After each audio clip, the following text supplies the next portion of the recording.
In this video, I'm going to review the LG 65-inch E7 and compare it to the step-down B7 whenever possible.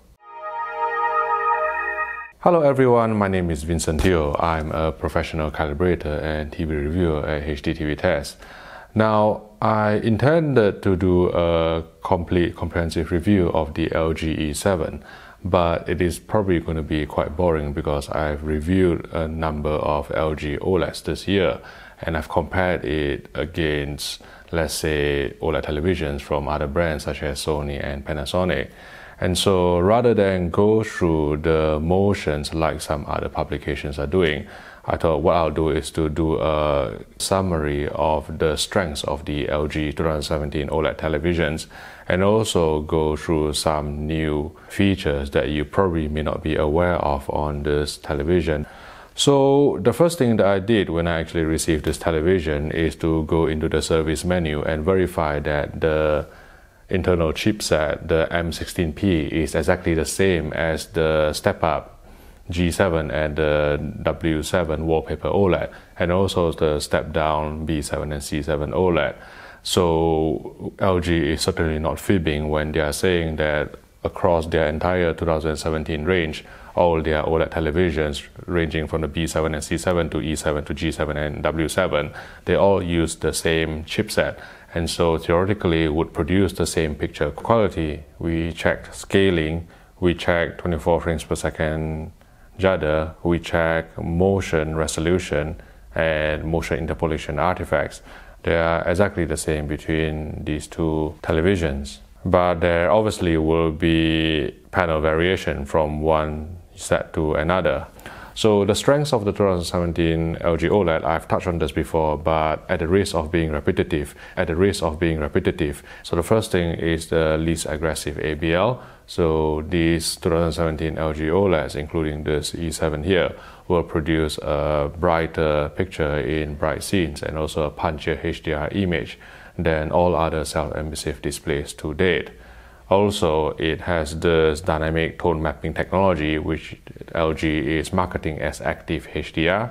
So what it does is that it ignores all the metadata that is contained on this, but will seek to analyze the incoming input video signal and try and generate its own metadata on the fly to try and retain more specular highlight detail when necessary and boost the overall brightness on other occasions. Now, one thing about this dynamic tone mapping technology is that there have been questions from viewers whether it actually is present in the HDR game mode.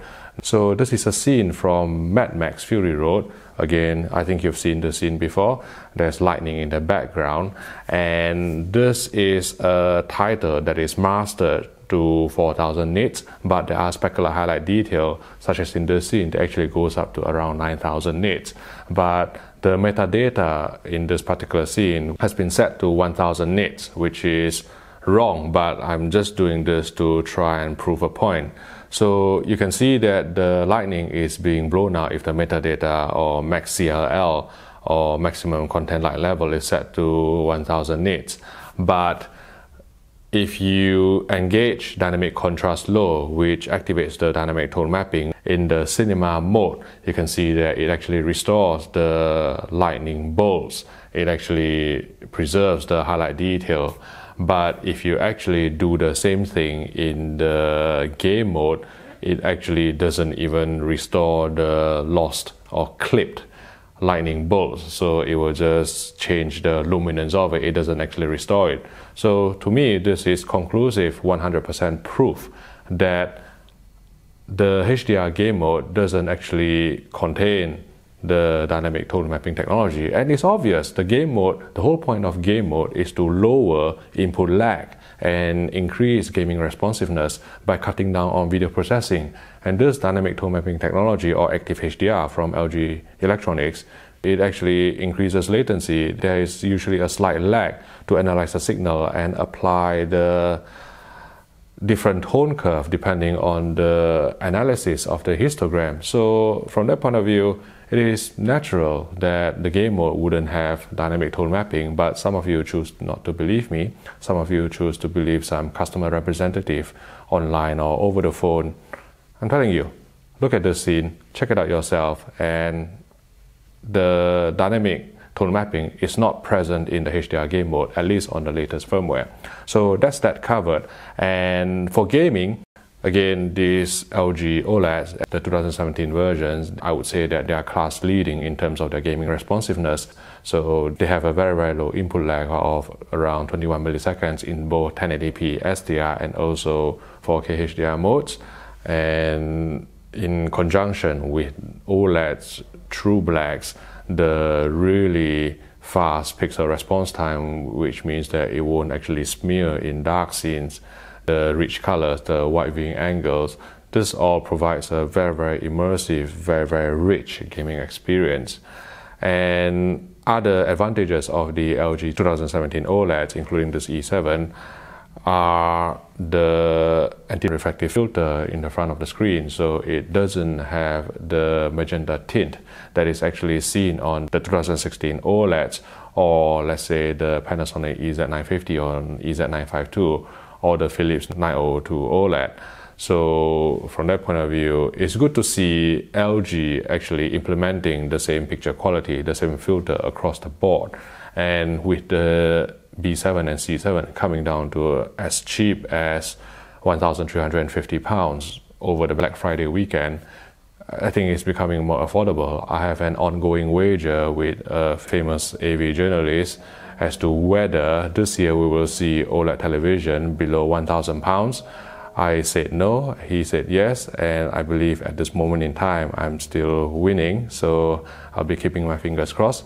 But 55-inch 4K OLED has never been this affordable, and certainly I think many of my readers and viewers and subscribers have been rushing out to buy one of these over the past Black Friday and Cyber Monday period. So input lag, dynamic tone mapping, least aggressive ABL among 2017 OLEDs, and this front reflective filter that can reject ambient light, keep the blacks relatively black even in the presence of sunlight actually hitting the screen. So these are the key advantages. Now I want to talk a bit about the recent firmware update that has actually been introduced. I think I listed the advantages and the additional features in my B7 firmware update video. But upon further analysis, especially on this E7, I found that there are a couple of things that I've actually missed. So the first thing is that the firmware update also added an apply to all input function on the color management system, or CMS. Previously, if you remember, the apply to all input function is only available on 3 pages: the main settings page, the 2-point white balance page, and also the 20-point white balance page. But now, with the firmware update of 04.70.10, at least in the UK, the South Korean brand has added an apply to all input function in the color management, or CMS. So for readers or enthusiasts or calibrators who wish to use this function, it can be less tedious to try and apply the same settings across all HDMI inputs. So that is first. And the second thing is I need to talk more about the Technicolor picture mode.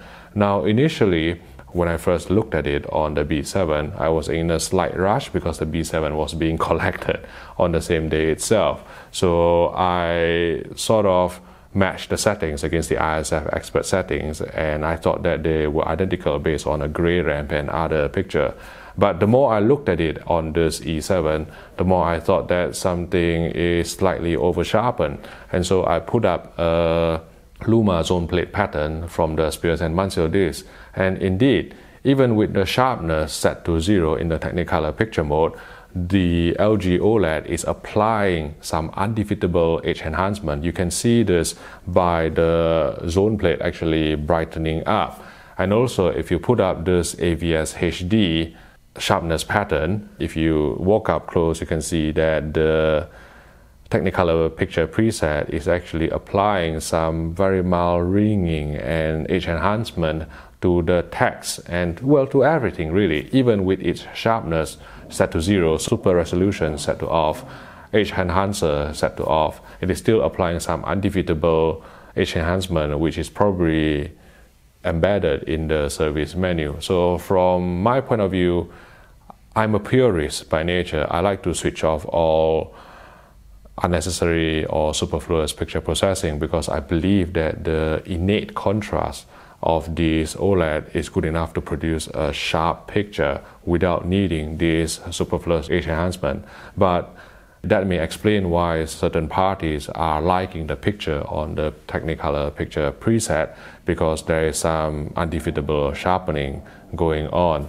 But as a purist and as a video enthusiast who prefers clean video processing, I would just use one of the other presets which doesn't actually introduce these forced edge enhancement. Okay, so let's talk about the difference between this television and the step-down B7 or C7 then. The first is actually the design. You can see that the design is very similar to last year's E6. It's called a picture-on-glass design, where the OLED panel is very, very thin, but it's actually attached onto a glass panel that extends slightly beyond the black bezel, which gives a really sophisticated, classy appearance. And other things that are slightly changed from last year's E6 is that the stand, although it is still silver, it is actually elevated slightly. I think on the C7, LG calls it the Alpine stand, and I really like how these marketing people come up with these terms. I wish that they can actually come up with some terms for my channel. But yes, I digress. It is called the Alpine stand, and it is slightly sloped, and it's a similar case on this LG E7. It's slightly sloped, and as a result, you can see that the panel is elevated slightly so that you can actually put your hand beneath this integrated soundbar to lift the television, making it much easier than last year's E6, which is sitting flush with the surface, making moving it slightly more difficult.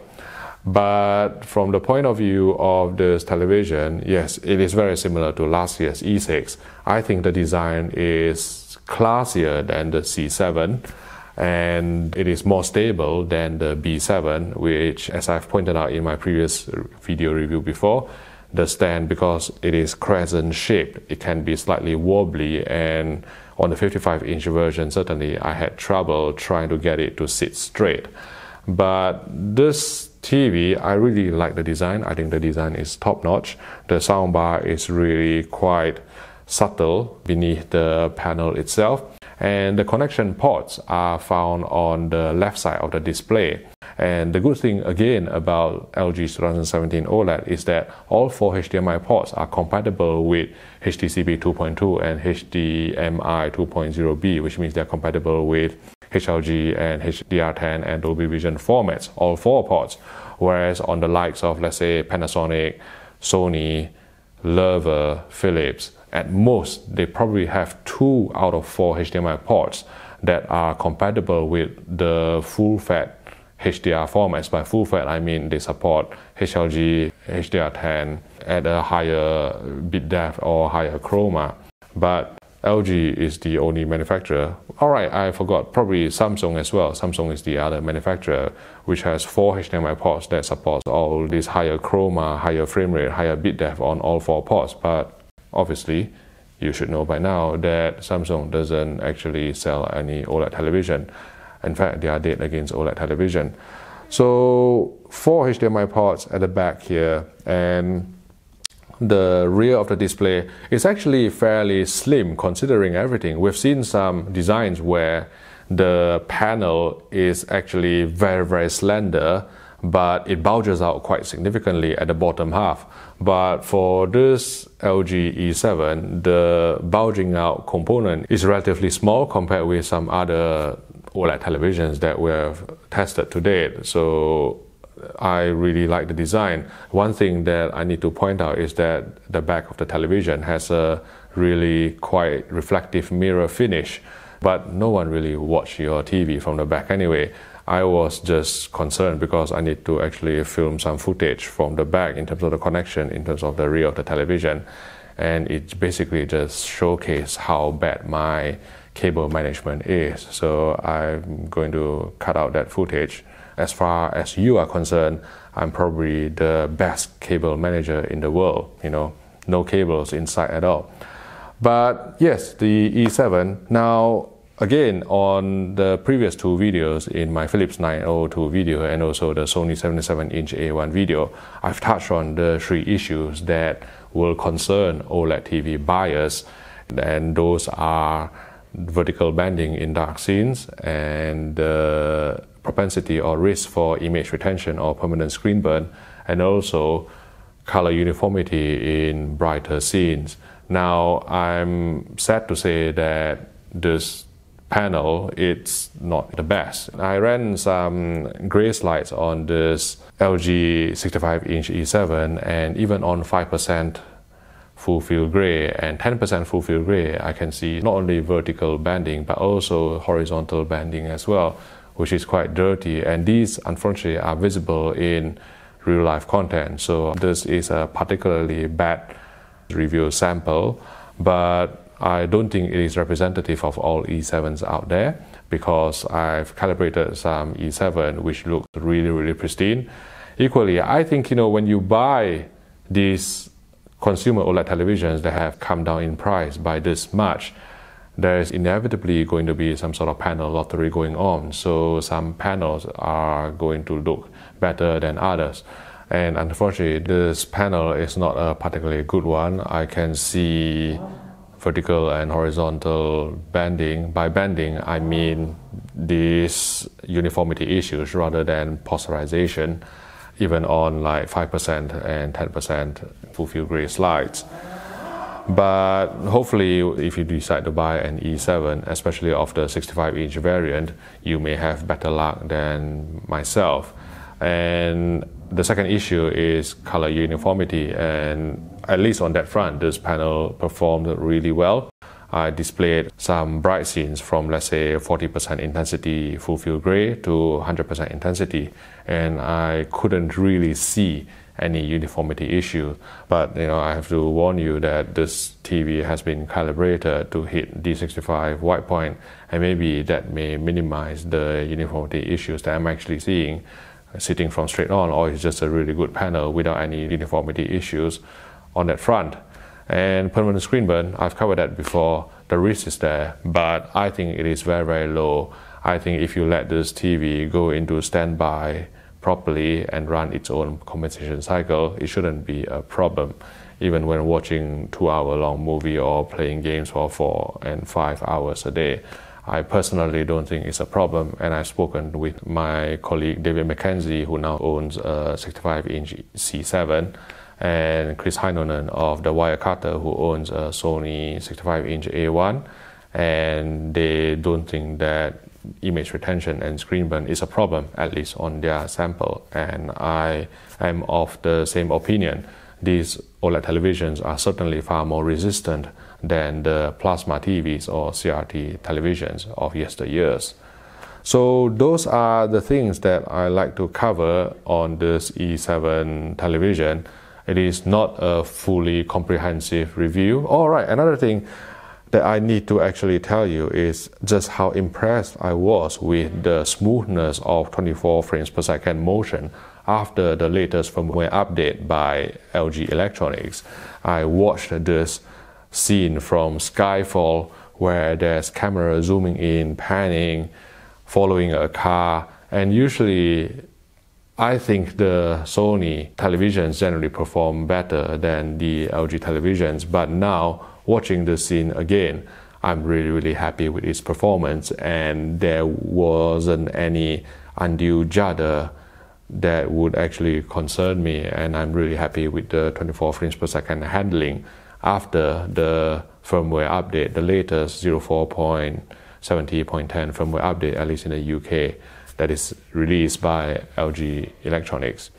So there you have it. It is not a complete review where I touch on every single aspect, but at least I've covered the main parts, and hopefully you've actually learned something new about this LG E7 OLED television. All right, the sound. I totally forgot about the sound. What I'm going to do. Remember, some time ago, after I did my tone mapping educational video, I did another really quite stupid video where I compared the sound of 3 OLED televisions. I'm going to do the same thing here, and I'm going to set the mic up. I'm going to match the volume of this LG 65-inch E7 against an LG 65-inch B7 and let you hear the output through my microphone, compressed through YouTube, and then output through whatever speakers or headphones that you're using. So it's a totally pointless exercise, but for the sake of completeness, I just like to do it because when I did my 65-inch B7 firmware video, some people were complaining that they couldn't actually see the difference from the YouTube clip itself, which is obviously that's the case. I mean, you are talking about a camera with a limited dynamic range. You're talking about a frame rate that doesn't actually correspond with the frame rate of the movies that are being displayed. You're talking about YouTube's compression. You're talking about your own monitor that is likely uncalibrated. Obviously, you won't be able to see a difference, and you just have to trust me. But now, what I'm going to do is I'm going to play this snippet in Batman vs Superman again, and then I'll let you decide for yourself how good the sound output from the E7 is versus the step-down B7.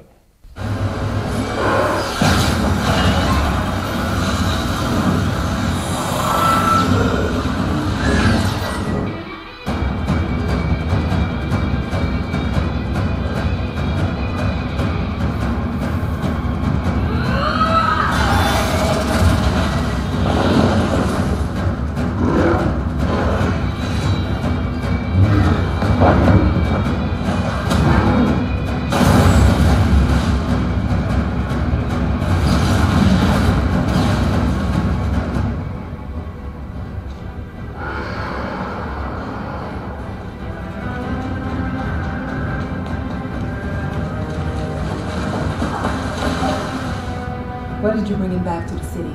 The port is abandoned. There's a weapon here that can kill it.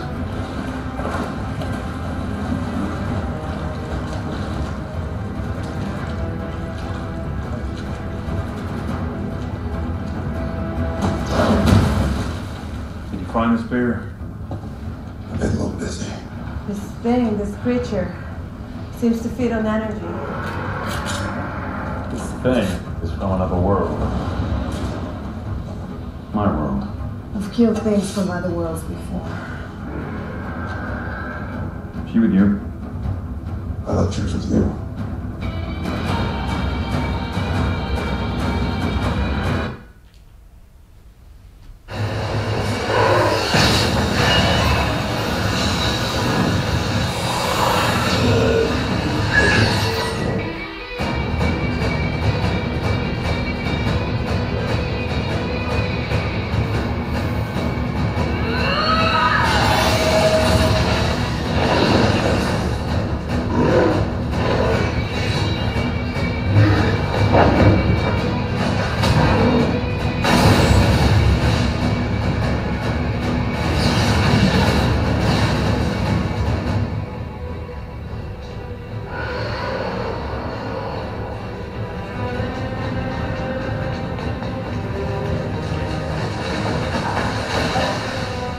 Why did you bring him back to the city?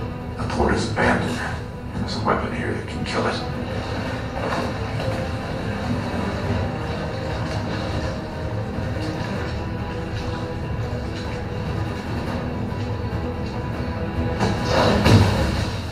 Did you find the spear? I've been a little busy. This thing, this creature, seems to feed on energy. This thing is from another world. My world. I've killed things from other worlds before. She with you?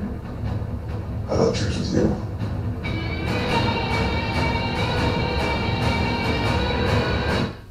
Okay, if you found this video useful, please click the like button and subscribe to the HDTV Test YouTube channel for more videos like this. Thank you for watching, and I'll see you in the next video.